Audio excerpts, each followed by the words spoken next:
Welcome everyone. Thank you for joining this Lunch and Learn. My name's Amy Aitken and I work as part of the Boost team, and we organise these Lunch and Learns in collaboration with the North Cumbria Knowledge and Library Service. We're delighted to be joined today by Ashley Tiplady, who's going to be talking to us about compassionate leadership and specifically the role of self-compassion within that. And Ashley, you're from Newcastle Hospitals. So before I hand over, just a couple more things to go through. So our Lunch and Learn sessions are a series and they're a space for health and care staff to come together to share experiences of improvement work that they've been involved in, hopefully learn something new in relation to health and care. As we said, there's that real focus on improvement and sharing that and hopefully spreading that learning across our health and care system. And hopefully you'll be signposted to some further resources and ideas and information that you can access as well. Just a couple of protocols before we get started. If you'd like to keep your webcams off as Ashley's talking to us, that's absolutely fine. Please mute when you're not speaking. Do use the chat for questions and contributions, and there'll be an opportunity at the end to turn your webcams back on and ask questions if you would like to. Please do listen with respect and be present. We are recording today and we'll make the session available via our Boost YouTube channel afterwards and via our website. So please do share it with colleagues as well who you think might be interested. Okay, so I'll hand over to Ashley now. Welcome, Ashley. Yeah, thanks, Amy. Thank you everybody for joining us today. We've just had a quick debate before we got on the call about thinking about self-compassion and thinking about the challenges that Lunch and Learn presents us with. You know, we think about how do we get a break away from screens and things like that. So really sort of aware that I'm taking some of your time today and really grateful for people for joining us. As Amy said, I'm Ashley. I work in education and workforce development, but I'm also a clinical psychologist by background and training. And I guess as I talk to you today, I guess I'm just going to invite you to follow some of my curiosities really, and to think a little bit about self-compassion in leadership in particular. So just sort of checking that the slides and things are moving. I think I can see a nod. That's great. When I first moved into an education role a couple of years ago, I was at a leadership conference. I'm in an NHS setting, so I was at an NHS leadership conference about compassionate leadership, and I in the lobby bumped into a very confused looking gentleman, and I could see that this was the person who was bringing the cakes. So a very important person, the person who was bringing the cakes to the conference, and he said to me, "I'm sorry, I'm really confused. I'm supposed to be dropping off these refreshments, but I think I must be in the wrong place." I said, "Oh, right. Well, who is it you're after?" He said, "Well, it's an NHS conference, but this is about compassion." And I said, "Oh, yeah, this is right. This is us." And he said, why do you need to tell people from healthcare about compassion?" And I sort of stopped for a second. And I said, "Oh, yeah, it's something that's really interesting to us." And he was like, "No, healthcare, you know, and compassion, health and social care, it's just what they are. You just know it already." And I took a pause. I was sort of fighting internally to make sure that I didn't lose the cakes, as well as provide a sensible response to this gentleman. And although I don't think my response really covered off what he was asking about, I did secure the cakes, which was the important thing. And it left me with a really long-standing curiosity about compassion in our settings, and about why is it that even though most of us recognise that we're often striving really hard to deliver compassionate approaches, no matter what our roles are, no matter who our patients or our service users or the populations we serve are, we're all trying really hard to work in compassionate ways. But But we know that sometimes compassion's tricky, and we know that there are evidence in lots of different areas that some of our organisational cultures are not consistently able to be compassionate and inclusive. And we know that when that becomes really pervasive, um, this can and has had really bad outcomes, both for our service users, our staff, and our populations and our communities. So even though we know the benefits of compassion and we're all really striving to work in a compassionate way, there's just something going on that means we don't always get the traction, we don't always get the sustainability and the compassion that we hope for and that we all strive for. And so my invitation to you today is to turn our curiosity towards the self part of this definition of compassion. This is Paul Gilbert's definition. Compassion is a sensitivity to suffering in self and others with a commitment to try and alleviate and prevent it. And I guess my reflection on this is that for many of us, our roles, the primary focus might be on compassion in particular directions. So whether that's towards our patients, our service users, colleagues, or staff, and that direction of travel of that compassion might mean that there is a question about how consistently we treat ourselves with the same compassion that we give to others. And if we aren't always that consistent, I'm really curious about what that means for compassionate leadership and compassionate cultures. We do know that self-compassion matters when we think about compassionate leadership. And I guess self-compassion in this context is about allowing yourself to be human, noticing when you're struggling and recognizing that everybody struggles sometimes, responding to yourself in those moments with kindness and with understanding rather than criticism. Maybe meeting yourself in the same way that you would meet other people who were struggling with the things that you're struggling with. We know that those behaviours can really set the tone for how people will expect to be treated in organisations, especially when things go wrong. The evidence base for the benefits of self-compassion is pretty compelling. It's quite robust across settings and across different countries of different healthcare and social care settings as well. A lot of the research suggests that leaders who practice self-compassion tend to be rated as more effective, caring, and fair by those that they work with. And I'll direct you to some of these references at the end, but we see signs that self-compassion in leaders can predict greater help in behaviours, civility, and it can contribute to psychological safety in teams. We know that self-compassion enhances emotional regulation and empathy, so that this is likely to mean that leaders are able to stay grounded, to stay reflective and kind during periods of high pressure and high stress, and it can reduce the risk of shame or blame responses when things are going wrong. We know that self-compassion can be protective against burnout. There's a strong inverse link between self-compassion and burnout amongst healthcare leaders in some of the studies that I've summarised there. And what that means is that when people display higher self-compassionate tendencies and behaviours, the risk of burnout is reduced. And all of those individual benefits mean that sometimes we see really positive impact on team climate, well-being. So leaders who score higher on self-compassion foster greater trust, inclusion, and compassion satisfaction, which I guess is just the perspective that these are compassionate leaders. And what we see is what we call a model effect. So people are modeling the behaviors and the skills that we are aspiring to. They're realistic about their own limitations, and that doesn't necessarily stand in the way of achievement. Actually, it can reduce perfectionism and unhelpful levels, unhelpful standards.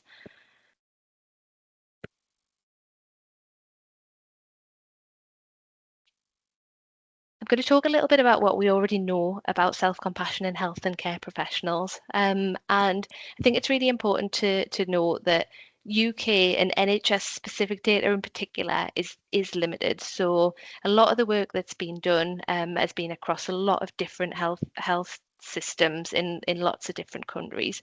So there are obviously limitations to some of the data in terms of how transferable it is to our setting or settings. But I guess, as I said, this is just a journey of curiosity. So really interested to think about, do some of these concepts turn up in your areas of work? Are these things that resonate or not? And what we also know is that normally when we are asking people to assess self-compassion, the self-report ratings, so I think they come with the usual caveats of thinking about how do people feel as if they have to answer questions, but I can certainly direct you towards some of the evidence base around the self-compassion measures that have been used in some of these studies if you're interested. I guess my invitation to you as I share some of what we know about self-compassion in health and care professionals is just how much they resonate with your own experiences or observations. So some of the baseline measures suggest that healthcare professionals often have what we would call moderate levels of self-compassion. So not low, not highly self-critical all of the time. Maybe I guess enough to sort of manage at a decent level in day-to-day life, but not likely to be protective, particularly protective against stress and burnout, particularly in really high pressure and highly emotive circumstances. We also know that small increases in self-compassion can be linked to decreases in burnout, so that suggests to us that actually self-compassion isn't just something you're stuck with. It's not something that is rigid. It's a modifiable factor, and it can have a lot of impact for individual well-being and performance, and those other benefits that I talked about a little bit earlier. Really interestingly, several studies have suggested that leaders often have less self-compassion than their teams. And what that means is that leaders can tend to score below their staff on measures of self-compassion, and they may be at risk of seeing self-compassion as self-indulgent. And this creates a really interesting potential blind spot where we ask others to be self-compassionate, we demonstrate compassion towards other people, but we actually hold ourselves to an impossible set of internal standards. The good news, though, is that self-compassion can be learned. So even short interventions which are focused at helping people to develop more self-compassionate relationships with themselves have been demonstrated to have a reliable increase on self-compassion. And there is a growing body of evidence that when the self-compassion practices are sustained, the impact is sustained as well. So the level of self-compassion that we have as leaders in our leadership roles or in our healthcare and caring roles, they're not static and they're not stuck. I guess the summary of this is that people in leadership roles in particular, but more generally in the health and care settings, might have a different set of expectations for other people when it comes to self-compassion compared with the standards that they hold themselves to.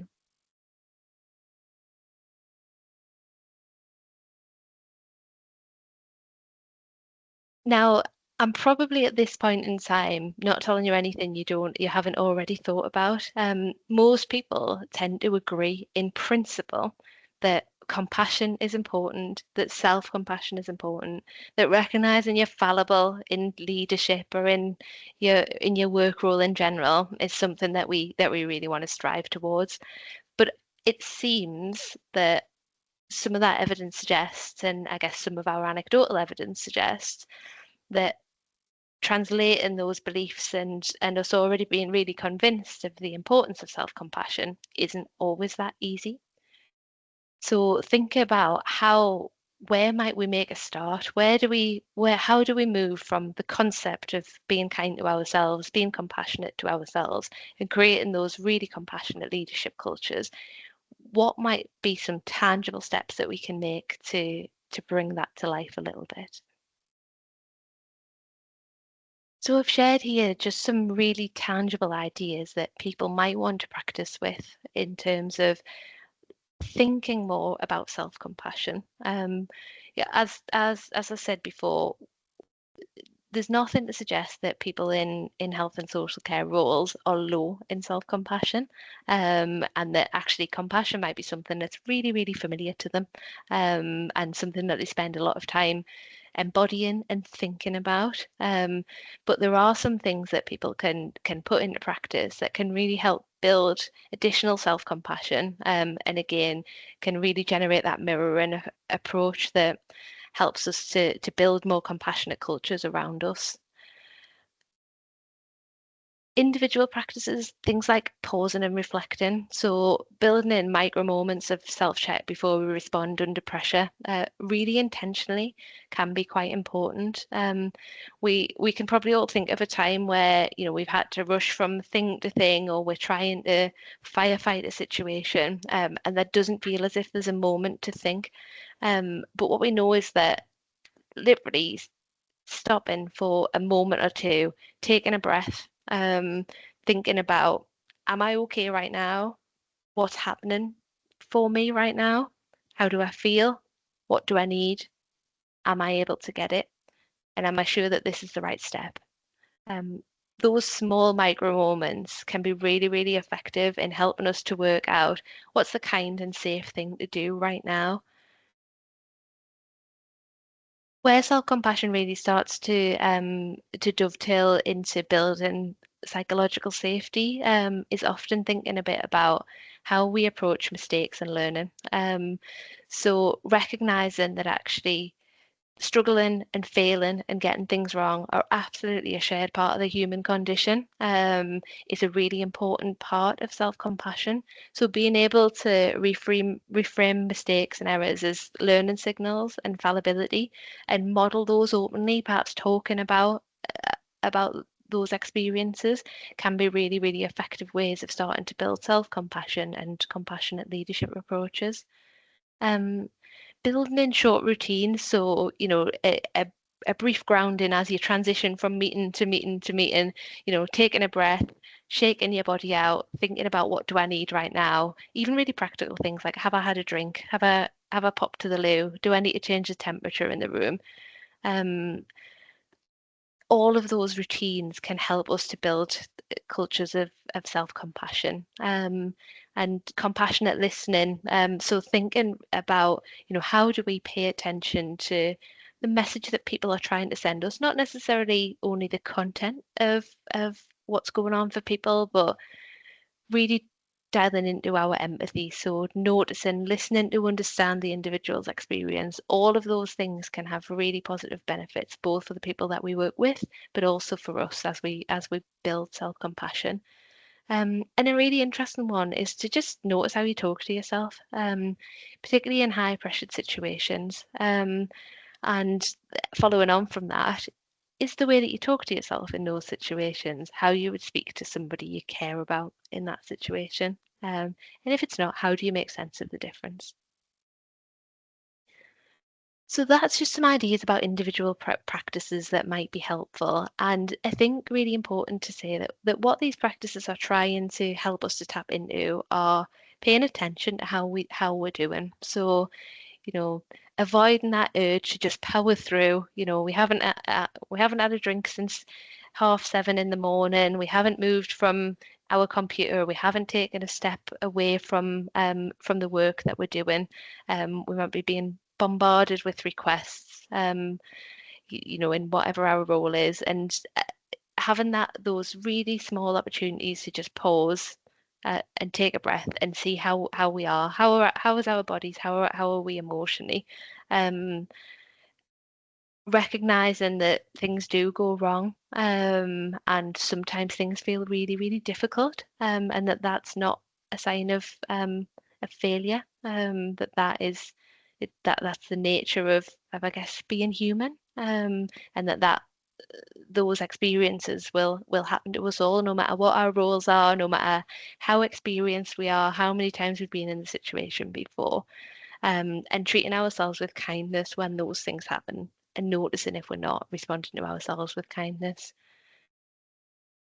Organizational and team level activities that we can think about really come back to these ideas around mirroring and modeling. How can we encourage psychological safety practices, so things that start to normalize having discussion about tricky things, reflecting back either when things haven't gone in the way we want them to, when there have been really emotive events in teams, just thinking a little bit about how do we look back on and make sense of the experiences that we're having as teams, or as people who work in the same settings as we move through our daily lives, and how do we just embed these as part of the routine in our work? So thinking about how do we give people permission to pause, so when there's a really important problem to solve, something that potentially is really time limited, if it's safe to pause, just say, stop, is everybody okay? What do we need to do next? Those permission to pause norms can really help us to generate more reflective spaces where people can notice what they need and notice what people around them need. Thinking a bit about how our systems and our processes recognize and reward empathy. So paying attention to how we're feeling, how other people are feeling, those skills of reflection, containment, thinking about how do we notice when people are really practicing with those things, when people are perhaps trying to do things differently in terms of the way they manage their workloads, when people are, I guess, trying to change norms and habits rather than just rewarding technical skills. Um, and also just considering supporting peer groups, compassion circles, things like Schwartz rounds, which are often really embedded in organisations, but sometimes leaders don't always feel as if they've got permission to attend. Um, it can feel like a paradox to stop speaking to ourselves in self-critical ways, but we know that actually when we change the way that we respond to ourselves, when we treat ourselves with the compassion and kindness that we strive to give to other people, um, often that frees us up to be able to do things in more reflective, in more kind ways, and it gives us a more sustainable way of working, even though we know it's tricky. Um, just an invitation to you to think about one practical thing that you could do to care for yourself this week before you leave the call today. Thank you so much for your time and your attention. Thank you so much, Ashley. This is so interesting, and the impact that it has. So we've got a little bit of time now just for some questions. If you'd like to switch your camera on, put your hand up, take yourself off mute, feel free to pop something in the chat. Can't see anybody with their hands up at the moment. Yeah, Vicky says thank you. That was really great. I think from my perspective, Ashley, I was interested in breaking these habits and behaviours. Do you think that's harder for leaders in the sense that doing those behaviours has been quite successful for them up until this point? So yeah, could that make it more tough? Absolutely. I think that's a really, really valid point. I think it's probably important to say that for anybody anywhere, breaking a habit's difficult. So anybody's ever tried to stop biting their nails or whatever mischievous things that you've tried to stop, or when we start our running in January, we know that breaking habits is hard. And so sometimes some of these really practical behavioral cues, so things like taking a step away from the computer, can be some of the things that help us to unlock changing those habits. But yeah, you're absolutely right. A lot of our systems really promote or reward some of these behaviors accidentally. We know that there are particular types of people who are attracted to health and care settings. Often we come because we want to care for other people. We want to be of value and of service to others. And what that might mean is we've got a really, really strong muscle in looking after other people. But our muscle of sort of looking after ourselves might be the one that we've worked a little bit less. And then when you couple that with the fact that we're all whizzing around at 100 miles an hour, we don't necessarily feel as if we've got time to stop and think. And then perhaps this sort of underlying belief that or question about, is it okay for me to look after myself? I think all of those sort of can combine to making it particularly tricky for leaders in our settings, to be able to practice some of this stuff. I think it's really important to say that's exactly what it is. It's about practice, and people might go away today thinking, right, I'm going to do this thing to care for myself, and you'll forget about it by 4 o'clock today. That's a really, really brilliant time to practice self-compassion. I tried to do something differently, didn't quite work out. I wonder how I can make sense of that. Recognize that often happens. So thank you for that. It's a really valid, a really useful point. Thank you.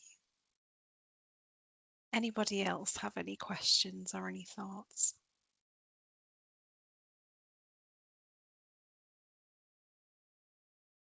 And it's interesting what we were saying as well at the start, Ashley, wasn't it? In terms of, even just the concept of a lunch and learn, that can feel quite socially acceptable to attend, but like pop into the shops, potentially taking a quick break for that doesn't feel quite the same, does it? So Yeah, absolutely. So, that's a real curiosity for me. And as I said when we spoke, Amy, it's a little bit of attention. So, attention in terms of this work. So we can find our time at lunchtime to do education, to do learning, but yeah, a nip to the shop. So, something that, a walk in the sunshine might feel a little bit more difficult for us. Not least it is sunny today, so that's not a bad example today. So again, it's just things for us to think about. Denise, you have a question for Ashley. Yeah, it was just thanks for that, Ashley. I think it's you know what you should do. And I think if you're in a caring profession, you spend your life sending other people on their breaks, but you don't then get your break because something else happens. So it's one of those things I'm really interested in this subject, but actually putting it into practice is really difficult. So it's just to say I will keep trying. Thank you. And that's absolutely all you can do, Denise. But I guess what my hope was today was to present hopefully some of the evidence about why actually in taking that break, you are caring for other people. Perhaps this is part of that piece of the puzzle that can help us with that more sustainable, compassionate leadership. So we've got there are other reasons to practice that self-compassion. Thank you. Thank you. Okay. And other people saying, really useful. And I've actually popped another recording we've got in the chat from a previous session Michael West came along to do for us. So if any of you are interested, please do take a look at that as well. That was great. Okay. Right then, so thank you very much everyone for coming along today, and thanks again Ashley for that really interesting presentation. Hopefully you can all go away and definitely do one thing this week to care a bit better for yourself.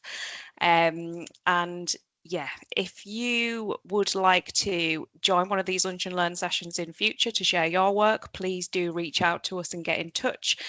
We have a couple of upcoming sessions, which again I'll post into the chat here. Supporting personalised maternity and neonatal care in November, and we've got the Newcastle Community Health Bus in December. So thank you once again, Ashley, and thank you everybody for joining, and hope to see you again soon. Thank you. Thanks very much. Thanks very much. Thank you. Bye.